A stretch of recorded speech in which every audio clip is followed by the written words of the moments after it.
صحابہ کرام چونکہ نیکیوں کے حریص اور لالچی تھے، وہ تو اپنے چھوٹی موٹی اپنی کوتاہیوں کو ہمہ وقت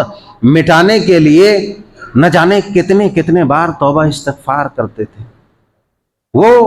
ان راستوں کو تلاش کرتے تھے جن راستوں سے ان کی چھوٹی موٹی کوتاہیاں جو ہوتی تھی، جن کو بہت بڑا بوجھ اور ہمالیہ سے بڑا بھی جو ہے اپنے اوپر بارے گراں سمجھتے تھے، ان کو مٹانے کے لیے ہمہ وقت وہ راہ تلاش کرتے رہتے تھے۔ جیسا ہی سنا نبی کریم صلی اللہ علیہ وسلم سے، نبی کریم فَصُحْقًا لِأَصْحَابِ السَّعِيرِ إِنَّ الَّذِينَ يَخْشَوْنَ رَبَّهُم بِالْغَيْبِ لَهُم مَّغْفِرَةٌ وَأَجْرٌ كَبِيرٌ وَأَسِرُّوا قَوْلَكُمْ أَوِ اجْهَرُوا بِهِ إِنَّهُ عَلِيمٌ بِذَاتِ الصُّدُورِ أَلَا يَعْلَمُ مَنْ خَلَقَ وَهُوَ اللَّطِيفُ الْخَبِيرُ سُبْحَانَكَ لَا عِلْمَ لَنَا إِلَّا مَا عَلَّمْتَنَا إِنَّكَ أَنْتَ الْعَلِيمُ الْحَكِيمُ رب اشرح لي صدري ويسر لي أمري واحلل عقدة من لساني يفقه قولي رب زدني علما اللهم انفعنا بما علمتنا وعلمنا ما ينفعنا وزدنا علما ربنا يسر ولا تعسر وتمم بالخير۔ حاضرین جمعہ، نوجوانان قوم و ملت، ہر قسم کی ثنا، بزرگی و برتری، مدح و ستائش اللہ وحدہ لا شریک، مالک الملک، مالک القدوس، رب الودود، رب العزت، ذو الجلال والاکرام کے لیے لائق و سزاوار ہے۔ جس رب تعالیٰ نے ہمیں عقل، شعور، فہم و فراست، سماعت، بصارت اور دیگر جسمانی روحانی قوتوں کے ساتھ آج تک زندہ اور تابندہ رکھا ہے، جو ہر طرح کے عیوب سے، نقائص سے، کمیوں اور خامیوں سے مبرہ، منزہ ہے، جس کی ذات لازوال اور ابد سے ازل تک، ازل سے ابد تک رہنے والی ہے۔ اسی لیے اسی کے لیے حمد بیان کی جاتی ہے، اسی کا شکریہ ادا کیا جاتا ہے۔ فللہ الحمد ولہ الشکر سبحان اللہ وبحمدہ سبحان اللہ العظیم۔ اللہم صلی علی محمد وعلی آل محمد کما صلیت علی ابراہیم وعلی آل ابراہیم انک حمید مجید۔ اللہم بارک علی محمد وعلی آل محمد کما بارکت علی ابراہیم وعلی آل ابراہیم انک حمید مجید۔ عزیزان گرامی، ماقبل کے خطبے میں چند آیت کریمہ کا ترجمہ تسلسل کے ساتھ آپ کے سامنے رکھا تھا، اور بات پہنچی تھی کہ جب بندے کو، لوگوں کو، جہنمیوں کو جہنم میں ڈالا جائے گا، کلما القی فیہا فوج سألہم خزنتها الم یأتکم نذیر، کہ جب جب کسی گروہ کو، کسی جماعت کو، کسی ٹیم کو، کسی جتھے کو جہنم میں ڈالا جائے گا، تو وہاں جو داروغہ ہوگا، جہنم کا داروغہ، تو دربان وہ داروغہ پوچھے گا، سألہم، سألہ وہ سوال کرے گا جہنمیوں سے جو جہنم میں ڈالے جا رہے ہوں گے، سألہم خزنتها الم یأتکم نذیر، کہ کیا تمہارے پاس کوئی ڈرانے والا نہیں آیا تھا،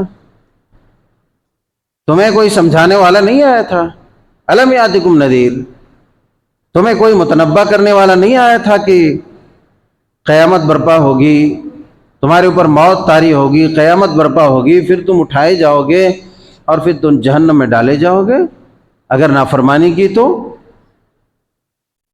سألہم خزنتها الم یأتکم نذیر، تو جہنمی لوگ کہیں گے قالوا بلی،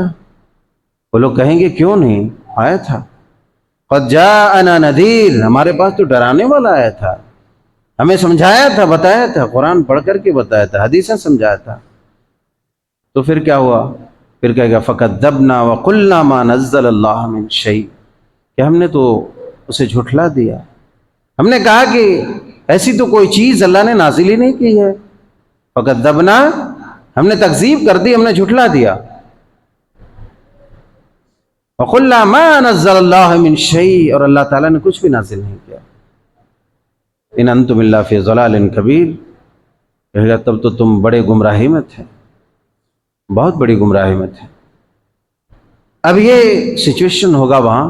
تو لوگ کہیں گے وَقَالُوا لَوْ كُنَّا نَسْمَعُ أَوْ نَعْقِلُ مَا كُنَّا فِي أَصْحَابِ السَّعِيرِ، اب عقل ٹھکانے آئے گی اور کہے گا کہ ہائے ہائے ہائے افسوس، کاش کہ ہم اس وقت سن لیے ہوتے۔ وَقَالُوا لَوْ كُنَّا نَسْمَعُ، کاش کہ اس وقت ہم سن لیے ہوتے،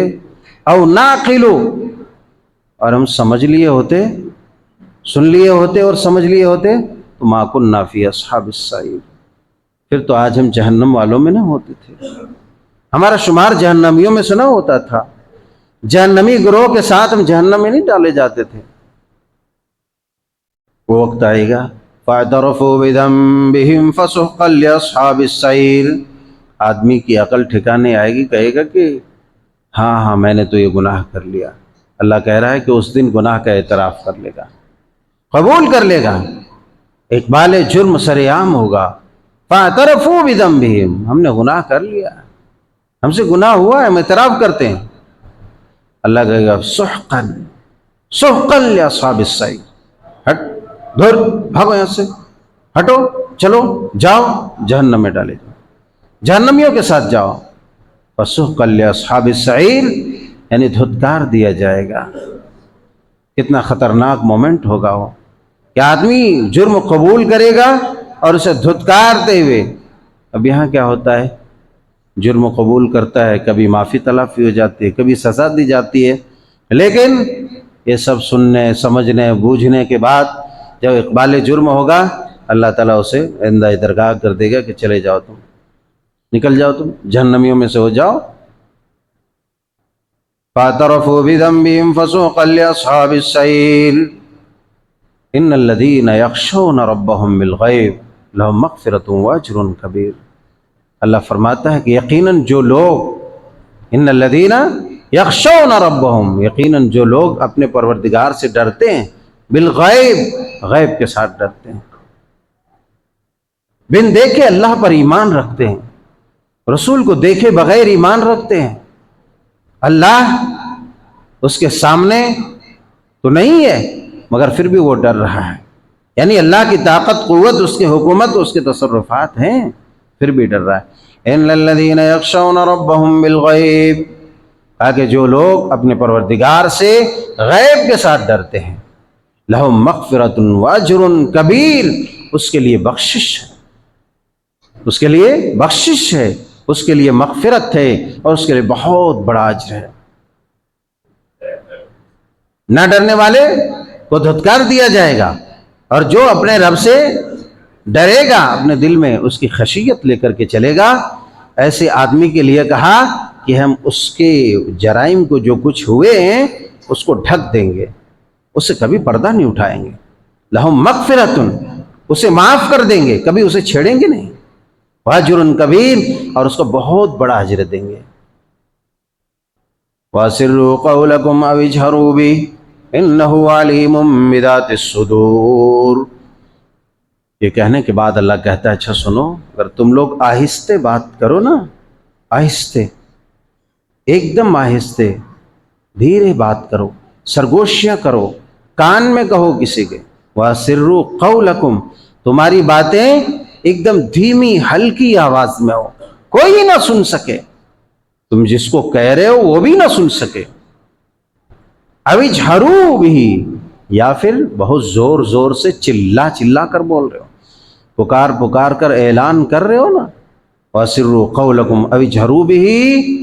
تو یہ بات یاد رکھو، تم یہ خام خیالی میں نہیں رہنا کہ تمہاری بات ریکارڈ نہیں ہوئی، تمہاری بات لکھی نہیں گئی، تمہاری بات کسی نے سنی نہیں۔ اگر تم اس غلط فہمی میں مبتلا ہو، تو پھر خبردار ہو جاؤ۔ انہ علیم بذات الصدور، کہا کہ وہ پروردگار، وہ اللہ، وہ رب جس نے اپنی ذات سے ڈرنے کی تلقین کی ہے، وہ رب تمہیں کہتا ہے کہ وہ تمہارے سینوں کے بھیدوں کو جانتا ہے، تمہارے سینوں کے راز کو جانتا ہے۔ تم کیا اس میں راز چھپا کے ہو، کتنے لوگوں کے راز چھپا کے ہو، اپنی کون کون سی کرتوت یہاں دفن کیے ہوئے کسی کے نہیں بتاتے ہو، وہ سب کے سب اس کو معلوم ہے۔ انہ علیم بذات الصدور۔ اب چاہے تم جس انداز میں تم بات کرو، آہستہ بولو، زور سے بولو، اعلانیہ بولو، چھپ کے بولو، جو ہے بازار میں بولو، یا مجمع عام میں بولو، یا تنہائی میں بولو، انہ علیم بذات الصدور، تمہارے ذہن میں یہ بات ہونی چاہیے کہ وہ تمہارے سینے میں جو بھی کچھ چل رہا ہے، تمہارے دماغ میں جو بھی کچھ پلاننگ چل رہی ہے، اس کو تیرا رب جانتا ہے۔ پھر اللہ کہتا ہے الا یعلم من خلق، ارے اسے کیا ہو گیا، وہ کیوں نہ جانے من خلق، جس نے پیدا کیا۔ اگر تمہیں تعجب ہوتا ہے کہ بھئی وہ کیسے جان سکتا ہے، ہم نے کیا سوچا کیسے جان سکتا ہے، ہم نے دھیرے سے کیا سرگوشی کی ہے وہ کیسے جان سکتا ہے، ہم نے اپنے من ہی من میں کس کو برا بھلا کہہ لیا وہ کیسے جان سکتا ہے، تو اللہ کہتا ہے الا یعلم من خلق، ارے کیا ہو گیا ہے، بھلا وہ کیوں نہ جانے جس نے پیدا کیا ہے، جس نے اپنے ہاتھوں سے بنایا ہے، جس کی نگاہوں کے سامنے تمام ایکٹیویٹیز ہوتی ہے، جس کی نگاہوں کے سامنے پورے پروسیجر کمپلیٹ ہوتے ہیں، کیوں نہ جانے وہ ایک ایک چیز پر اس کی نگاہ ہے، ایک ایک چیز پر اس کی نگاہ، ایک ایک خلیے جات کو اس کے جسم کے اندر، اس کے خون کے اندر کتنے خلیے ہیں، کتنے جراثیم ہیں، کتنے جرثومے ہیں، وہ سب کو جانتا ہے، تمام کی گنتی کو بھی رکھتا ہے وہ۔ اسی لیے اللہ نے کہا الا یعلم من خلق وهو اللطیف الخبیر، وہ بہت باریک بین ہے، وہ بہت باریک بین ہے، وہ بہت باریک بین ہے۔ الا یعلم من خلق وهو اللطیف الخبیر، وہ باریک سے باریک چیز کو دیکھتا ہے، اسے اعداد و شمار میں لاتا ہے، گنتا ہے، اور اس کے حرکات و سکنات کو بھی وہ اپنے احاطائی علم میں رکھتا ہے۔ ابھی بہت سارے جرثومے فضا میں گردش کر رہے ہوتے ہیں، ہم کو اور آپ کو پتہ ہی نہیں چلتا، مگر ہمارا رب اسے جانتا ہے، اسے اعداد و شمار میں بھی لاتا ہے، اس کو اپنے احاطۂ علم میں بھی لاتا ہے۔ وہ میرا رب ہے، لہذا ہمیں ضرورت اس بات کی ہے کہ اس اللہ وحدہ لا شریک کے علم حقیقی اور اس کی حقیقی طاقت و قوت پر ہماری نگاہ رہے، اس کی عظمت و جلالت پر ہماری نگاہ رہے، اور اس پس منظر میں ہمارے شب و روز کے حرکات و سکنات، ایکٹیویٹیز، ہمارے جو کام کاج ہے وہ ہونی چاہیے۔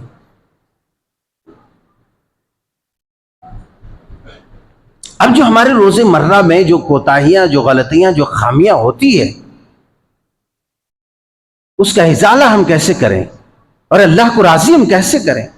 اللہ کی رضا کو ہم کیسے پائیں، ایک حدیث پاک ضمن میں آپ کے سماعتوں کے حوالے کرتا ہوں، جو امام مسلم نے کتاب الطہارہ کے اندر ذکر کیا ہے۔ سیدنا حضرت ابو ہریرہ رضی اللہ تعالیٰ عنہ بیان فرماتے ہیں، رسول اللہ صلی اللہ علیہ وسلم نے ارشاد فرمایا الا ادلکم علی ما یمحو اللہ بالخطایا ویرفع به الدرجات، قالوا بلى یا رسول اللہ صلی اللہ علیہ وسلم، قال اسباغ الوضوء على المکارہ وکثرة الخطاء الى المساجد وانتظار الصلاة بعد الصلاة فذلكم الرباط۔ یہ مسلم شریف کتاب الطہارہ میں جہاں پاکی، صفائی، ستھرائی، طہارت کا بیان ہے، وہاں پر یہ حدیث پاک موجود ہے۔ حضرت ابو ہریرہ رضی اللہ تعالیٰ عنہ بیان فرماتے ہیں کہ اللہ کے پیارے حبیب علیہ السلام نے ارشاد فرمایا کہ کیا میں تمہیں الا ادلکم، کیا میں تمہیں ایک ایسی خبر نہ بتاؤں، کیا میں تمہیں ایک ایسی خبر نہ بتاؤں، جب الا کہہ دیا جاتا الا مطلب خبردار، یعنی جتنے لوگ بیٹھے ہیں سامنے سب کے سب چوکس ہو جائے، سب کے کان کھڑے ہو جائے. کہتے الا ادلکم علی ما یمحو اللہ بہ الخطایا ویرفع بہ الدرجات. کہا کہ خبردار، کیا میں تمہیں ایک ایسی بات نہ بتا دوں جس بات کے، جس کام کے، جس عمل کے ذریعے اللہ تبارک و تعالی تمہارے گناہوں کو میٹ دے، تمہارے گناہوں کو معاف کر دے، تمہارے گناہوں کو ختم کر دے.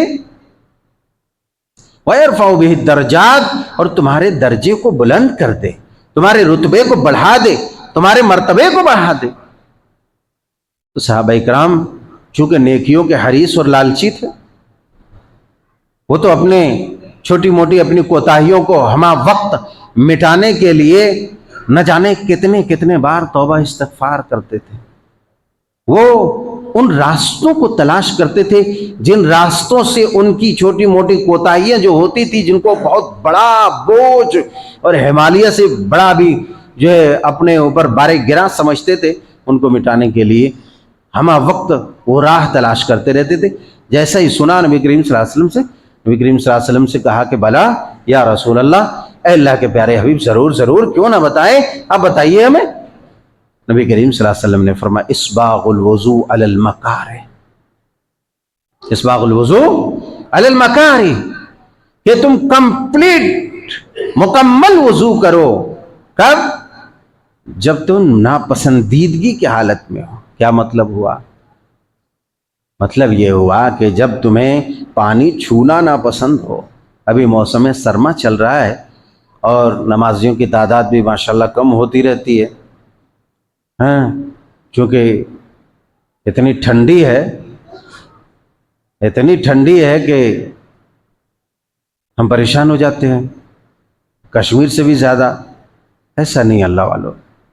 ابھی ٹھنڈی آپ نے دیکھا کہاں ہے؟ نہ وہ ٹھنڈی اب پڑ رہی ہے. مجھ کو تو لگتا ہے کشمیر میں بھی کم ہی ٹھنڈی پڑتی ہے، وہ ٹھنڈی پہلے والی نہیں ہے. اتنے میں ہم پریشان ہو کے روزہ نماز سب چھوڑ چھاڑ کے سو جاتے ہیں بیٹھ کر. کہ اسباغ الوضوء علی المکارہ، آپ مکمل وضو کیجئے. کب؟ جب آپ کو ناپسند ہو. بھئی پانی چھونے میں تکلیف ہو رہی ہو، پانی ٹھنڈا ہو، آپ کو دل نہیں کرتا وضو کرنے کا، کیا بعد میں پڑھ لیں گے چلو. ہاں، بہت سارے لوگ زبردستی تیمم کرتے ہیں، کان کھول کے سن لو، زبردستی تیمم کرنے والے کسی کی نماز نہیں ہوگی. تیمم اس سچویشن میں ہے جب وہ پانی نہ چھو سکے یا پانی چھونے سے اس کو بڑا نقصان ہو جائے، کہ پتہ چلا کہ سوستھ ہے، اچھا صحت مند ہے، موٹا تگڑا ہٹا کٹا سب ہے، تمام جگہوں پہ پانی چھو رہا ہے اور خالی وضو کرنے میں جو ہے اس کو نانی اماں یاد آ رہی ہے. تو ایسے میں نہیں ہے اللہ والوں. کئی بار کئی اچھے سوستھ لوگوں کو بھی دیکھا کہ ریتی میں غوطہ مار رہے ہیں، اور گملے میں بالو رکھا ہوا نا ریتی، ہاتھ مار رہے ہیں اور وضو کر رہے ہیں اور تیمم کر رہے ہیں. اللہ والوں نہیں ہوگا. پانی کی وجہ سے آپ کو شدید خطرہ لاحق ہو جائے، آپ کا نقصان ہو جائے، ڈاکٹر نے منع کیا ہے، تو اس سچویشن میں، یا پانی نہ رہے تو اس سچویشن میں تیمم کرو. نہیں تو کاہے کے لیے تیمم زبردستی کرو گے یار؟ بالکل اسی طرح کہ کچھ لوگ زیادہ تھک جاتے ہیں تو کرسی پر بیٹھ کے نماز پڑھ لیتے، اس کی بھی نماز نہیں ہوگی، اس کی بھی نماز نہیں ہوگی. تھکنے کی وجہ سے کرسی پر، ارے مجبوری ہے کہ بلکہ بعض علماء نے تو یہاں تک کہہ دیا کہ کرسی پہ نماز نہیں ہوتی، کیونکہ نبی کے زمانے میں کرسی تھی اور آج بھی کرسی ہے، مگر نبی کے زمانے میں مجبوریوں کے باوجود بھی کرسی نہیں استعمال کی گئی. بہرحال وہ ایک الگ مسئلہ ہے، لیکن بات یہاں آئی وضو کے تعلق اور تیمم کے تعلق سے، تو برصغیر تذکرہ میں نے کہہ دیا. بہرحال فرمایا کہ اسباغ الوضوء علی المکارہ، پانی ٹھنڈا ہے، مکمل وضو کو. مکمل وضو کا مطلب ہے کہ سنت کے مطابق وضو کرو، سنت کے مطابق وضو کرو. اسباغ الوضوء علی المکارہ وکثرۃ الخطا الی المساجد، اور مسجد کی طرف چلو. مکمل وضو کرو یعنی گھر سے وضو کر کے آؤ، یہ زیادہ فائدہ ہے. کیوں؟ کہ جتنے قدم تمہارے اٹھیں گے، پڑیں گے، رکیں گے زمین پہ، ان تمام کے بدلے آپ کے گناہ بھی معاف ہوں گے، اور تمام کے بدلے آپ کے درجے بھی بلند ہوں گے، آپ کو ثواب ملے گا، وغیرہ وغیرہ. تو فرمایا کہ وکثرۃ الخطا الی المساجد فانتظار الصلاۃ، اور نماز کا انتظار کرو. نماز کے بعد نماز کا انتظار کرو، یعنی ایک نماز پڑھ لی ہے، اس کو یہ فکر دامنگیر ہو کہ بھئی ہمیں پھر سے نماز پڑھنی، نماز کا وقت کہیں ہو تو نہیں گیا. تو اس طریقے سے اللہ کے رسول صلی اللہ علیہ وسلم نے فرمایا فذالکم الرباط، فذالکم الرباط، یہی رباط ہے، یہی رباط ہے. رباط کیا ہے؟ رباط مطلب جس طریقے سے آدمی نماز کا انتظار کرے، مسجد کی طرف کثرت سے چلے، مشکل وقت میں بھی وضو کرے اللہ کو راضی کرنے کے لیے، ہاں جس طریقے سے وہ اللہ تبارک و تعالیٰ سے اسی طرح قریب ہے اور اسی طرح وہ چوکس ہے جس طریقے سے سرحد پر بارڈر پر نگرانی کرنے والے security forces, B S F اور اس طرح کے دیگر فورسز جو ہیں ہمہ وقت چوکس رہتے ہیں کہ کہیں ہمارے ملک پر کسی کو حملہ نہ ہو جائے، اس طریقے سے گویا کہ یہ آدمی جو ابھی حدیث پاک میں بیان کیا گیا اگر اس طرح ہے تو یہی رباط ہے۔ اللہ رب العزت ذوالجلال والاکرام سے دعا ہے کہ مولا کریم ہم سب کو ایک بنا، نیک بنا، اپنا مطیع و فرما بردار بندہ بنا۔ یا مصرف القلوب صرف قلوبنا علی طاعتک، ربنا لا تزغ قلوبنا بعد